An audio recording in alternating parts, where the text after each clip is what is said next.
Bonjour Robert Badinter, merci beaucoup d'être avec nous ici depuis Pau pour Les idées mènent le monde. Première question qu'on va poser à tous nos invités. Cette année, le thème c'est la passion. Est-ce qu'on peut parler d'une passion pour vous, la justice, vous qui avez été avocat et ensuite garde des Sceaux? Oui, je n'ai pas été que cela, j'ai été aussi professeur. J'ai aussi été président du Conseil constitutionnel, c'est-à-dire que sur tous ces aspects, j'ai envisagé la justice. Je l'ai beaucoup rencontré, beaucoup aimé et beaucoup comparé à la justice d'autres pays européens.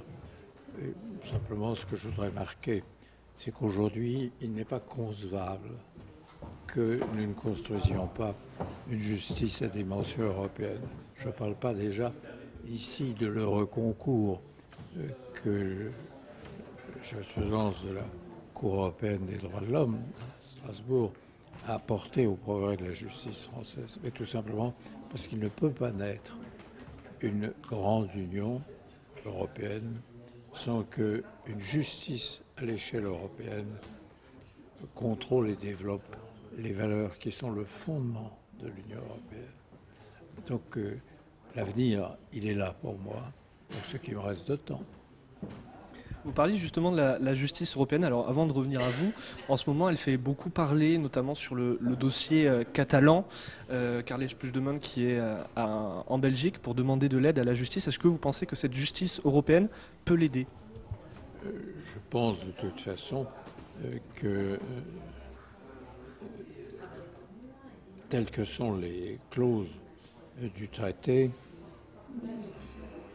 il faut bien que les amis catalans se rendent compte que quand ils croient pouvoir demeurer dans l'Union et devenir une puissance reconnue par les autres États, hélas, pour eux, je considère cette entreprise comme chimérique, que le régionalisme soit développé, que chaque région en Europe connaisse un régime qui lui permette de développer son originalité, sa spécificité culturelle, ses entreprises, ça va de soi.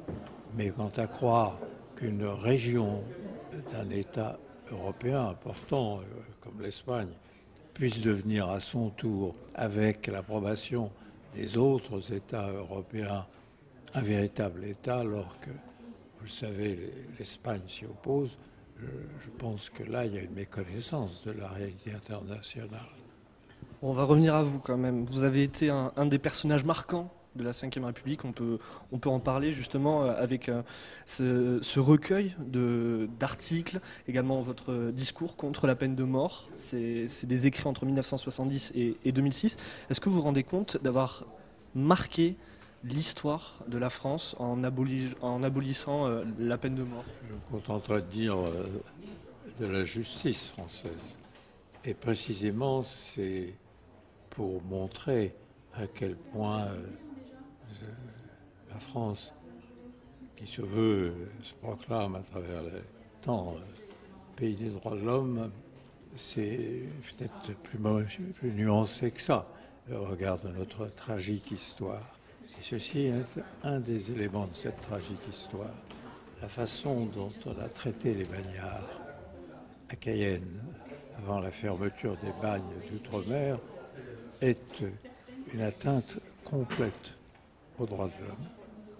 Un mépris absolu des droits de l'homme qui s'achèvera au moment du gouvernement de Vichy, qui lui n'a plus rien à voir avec la patrie des droits de l'homme, et qui s'achèvera par un véritable génocide des bagnards. Et c'est cet aspect ignoré de l'histoire pénitentiaire que je suis venu exposer ici. Et je le fais, je le dis encore une fois, en hommage à mon ami Labarrère, qui a été grand-maire de Pau, et je l'ai vu souvent ici, je suis venu souvent à cette époque, et dont je tiens à honorer la mémoire. Peu d'hommes que j'ai rencontrés ont témoigné d'un sens aussi profond de l'amour de la liberté, de l'amour de son pays et de l'amour de la République. Dernière question, la peine de mort justement elle est beaucoup rediscutée maintenant avec notamment les terroristes. Certains aimeraient la remettre en place pour certains cas. Quel est votre point de vue à ce sujet? Je ne vais pas changer de point de vue à ce sujet parce que des fanatiques se livrent à des attentats terroristes.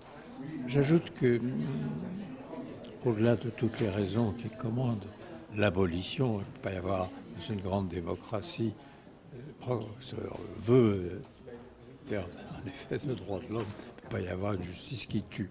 Mais je ne vais pas reprendre sur ce point une argumentation qu'on connaît, je veux simplement marquer à propos du terrorisme lui-même. Ceux qui croient que la menace d'un procès public suivi par une demande de grâce rejetée et pour terminer l'exécution, c'est cela qui peut dissuader le terroriste. Les terroristes se font sauter en même temps que leurs victimes dans bien des cas. Ils acceptent, ils pratiquent, ils ont comme ressort la mort. Ce sont des hommes possédés par la mort. Et simplement le fait que vous conduisiez un avion vers la tour à New York, ou que vous fassiez à Paris sauter avec vos victimes, implique bien que ce n'est pas la peur d'un procès avec une peine de mort qui peut les arrêter. Non, le terrorisme a avec la mort des relations profondes et obscures chez certains êtres. Donc ne cherchez pas, n'espérez pas par le châtiment les dissuader. Et pire encore, je tiens à le dire, je suis convaincu que la peine de mort, la condamnation à mort, l'exécution de terroristes suscite le terrorisme, le fortifie. Pourquoi? Parce qu'ils ont toujours des partisans qui partagent leur fanatisme, leurs idées morbides. Et le simple fait qu'un d'entre eux ait été jusqu'au bout de son parcours en donnant lui, la mort aux autres, mais en donnant aussi la sienne, fait de lui aux yeux des jeunes gens qui partagent secrètement ses convictions un héros. Un héros, c'est un homme qui va jusqu'au bout de ses convictions et au besoin de lui sacrifie sa vie. Et le simple exécution d'un terroriste, sur décision de justice, sur refus du président de la République de grâce, susciterait parmi les jeunes qui, eux, partagent cette conviction morbide, des volontaires pour renouveler des attentats mortels. Et ainsi, loin d'être une arme contre la lutte terrorisme, la peine de mort, je le dis, ne fera que susciter des commandos qui porteront le nom de celui qu'on aura ainsi exécuté.